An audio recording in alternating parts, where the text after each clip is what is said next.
بسم اللہ الرحمن الرحیم۔ ایک سوال ہے کہ دعا میں زور سے درود شریف پڑھنا کیسا ہے، اور اس میں ان اللہ و ملائکتہ یصلون علی النبی یا ایھا الذین آمنوا صلوا علیہ وسلموا تسلیما، اور پھر سارے لوگ مل کر کے ایک رسمی طور پر دعا کرتے ہیں اور وہ دعا گویا ختم ہو جاتی ہے۔ درود شریف دعا کی قبولیت کے لیے ایک بنیاد کی حیثیت رکھتی ہے۔ آداب دعا میں سے درود شریف بھی ہے، اور ہم لوگ ادھوری بات بیان کرتے ہیں، حمد بھی دعا کے آداب میں سے، بلکہ پہلے حمد ہے اور بعد میں درود شریف ہے۔ امام ترمذی علیہ رحمہ نے اس تعلق سے ایک باب بھی باندھا ہے کہ جس میں دعا کو حمد کے ساتھ شروعات کرنے کی بات ہے، کہ پہلے حمد ہو، اللہ کی حمد و ثنا ہو، اور ترتیب بھی سمجھ میں آتی ہے کہ بھئی پہلے اللہ کی تعریف کی جائے، پھر اس کے بعد حضور علیہ الصلوۃ والسلام پر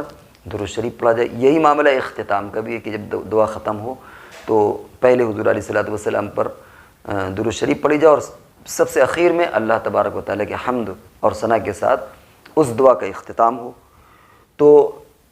آداب دعا میں سے تو ہے، لیکن ضروری نہیں ہے، ضروری خیال کرنا یہ غلط ہے کہ دعا کے لیے درود شریف ضروری ہے،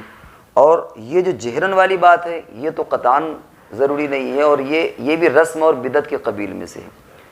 اور بہت سی جگہوں پر تو ایسا رواج ہے کہ اگر امام صاحب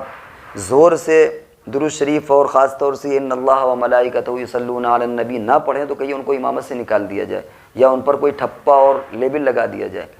تو اس طرح کا یہ جو ایک طریقہ ہوتا ہے کہ ہم دعا کے اخیر میں سارے لوگ مل کر کے امام صاحب زور سے پڑھتے ہیں ان اللہ و ملائکتہ،